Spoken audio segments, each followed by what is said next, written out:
cerrado ele é considerado, devido à sua fisionomia, né, devido à sua aparência e as plantas que aparecem lá, um tipo de savana, né? Savana, você encontra alguns tipos espalhados pelo mundo, e o Brasil tem a sua savana, que é, de longe, a com maior biodiversidade do mundo. Então a gente sabe, né, que o Brasil é o país com maior biodiversidade do mundo, então na sua savana não seria diferente. Então o Cerrado é sim considerado uma savana, tá? E é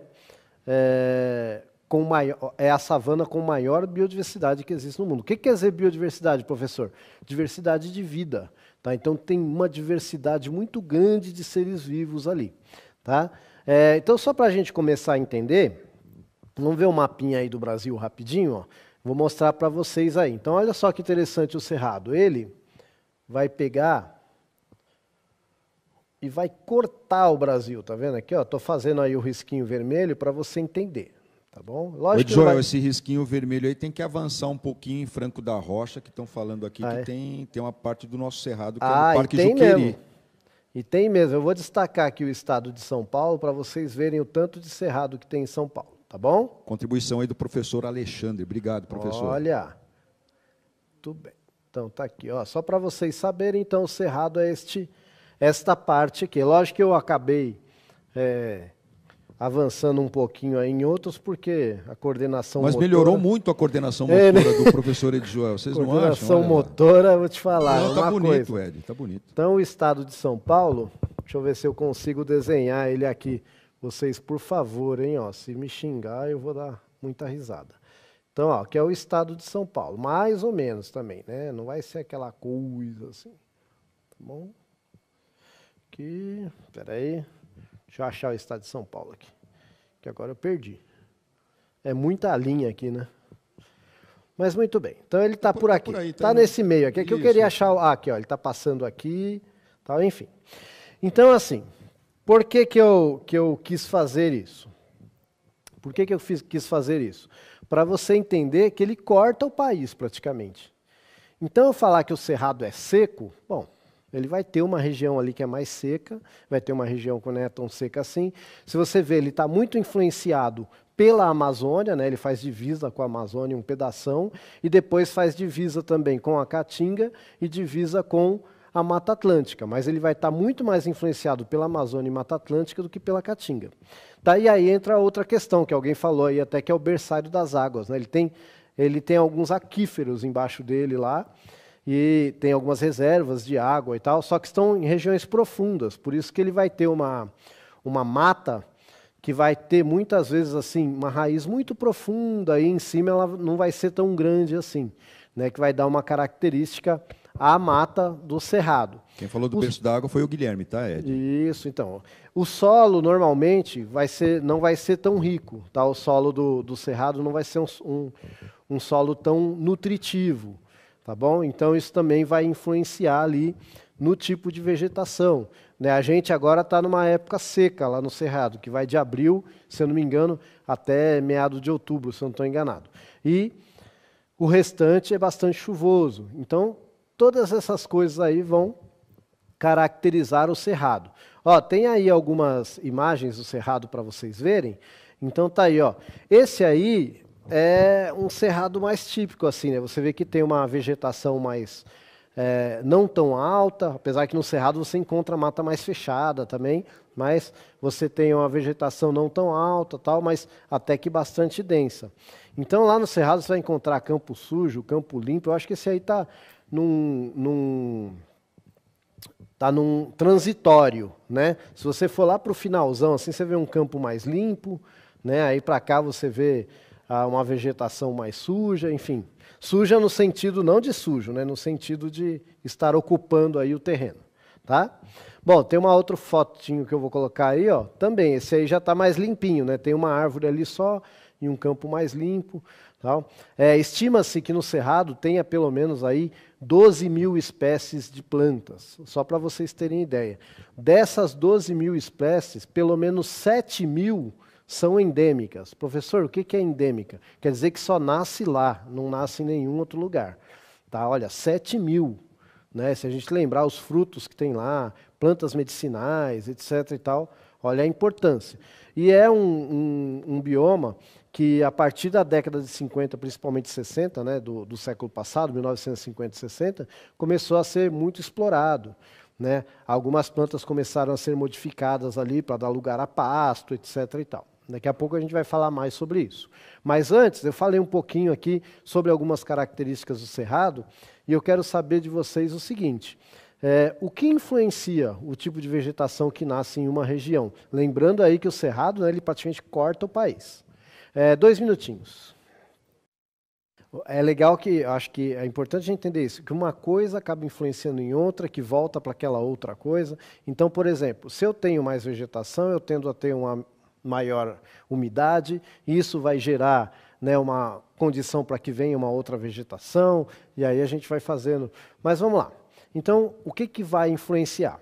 Primeiro, né, a gente pode falar da própria questão da localização ali no mapa, né, a questão da latitude, né, porque se eu estou mais ao norte, quando a gente fala do Brasil, a gente tem que lembrar que a gente está no hemisfério sul, então quando eu vou mais para o norte, eu tendo a ter uma temperatura maior, quando eu vou mais para o sul, eu tendo a ter uma temperatura menor, né, e o cerrado ele vai pegar essa influência de diferentes temperaturas. Né? Por exemplo, do que mais que eu posso falar? Da questão da quantidade de água, né? A gente falou que o solo muitas vezes vai ter bastante água ali embaixo daquele solo, outras vezes não, então isso vai influenciar também, tá bom? Então localização, quantidade de água no solo, o que mais que a gente pode falar? Quantidade de chuva, né? Aproximadamente aí 1.500 milímetros chove por ano lá, aproximadamente, né? A temperatura, que foi falado, qual a temperatura do cerrado? Entre 22 e 27 graus, a média, né? Aproximada. Tá? Então, tudo isso vai influenciar o tipo de vegetação que vai surgir naquela região. E é claro que a vegetação ela vai atrair os outros seres vivos também. Então, a gente tem aí alguns exemplos de animais, né, que você encontra lá no Cerrado, só lá no Cerrado? Não, mas lá também. No Cerrado você vai ter alguns típicos que eu não tenho aqui as fotos, porque eu não achei foto livre, mas você vai ter a onça parda, você vai ter o tamanduá-bandeira, né, que são encontrados bastante. E o lobo-guará, a gente não pode esquecer, né, que agora ficou famoso depois da nota nova. Aí, e né? eu vou te falar, viu, Edjoel, a professora Neuza já tinha colocado isso, tamanduá, lobo-guará, anta. Ah, tá vendo aí? Ó, a anta aí. A anta tá aí, ó, tapiros terrestres, tá aí. Bonitinha, né? Bom, e aí eu coloquei uma onça pintada, mas diz que é mais comum lá a onça parda, né? Mas tá aí para representar aí, ó, os felinos, tá? E também a gente colocou um tucaninho aí, mas ele aparece muito mais, acho que até na Mata Atlântica. Mas tá aí só para a gente ilustrar, né, a biodiversidade que tem lá, que está diretamente relacionada com as plantas que conseguem se desenvolver ali, que estão relacionadas com o que a nossa querida estudante colocou aqui, nossa educanda, no comecinho, que eu já perdi o nome dela, que são os fatores abióticos, que era o que eu estava falando antes, né? Clima, quantidade de chuva, tipo de solo, tá? Os fatores abióticos, aquilo que não tem vida, que vai proporcionar ali um bom substrato para surgir a vida.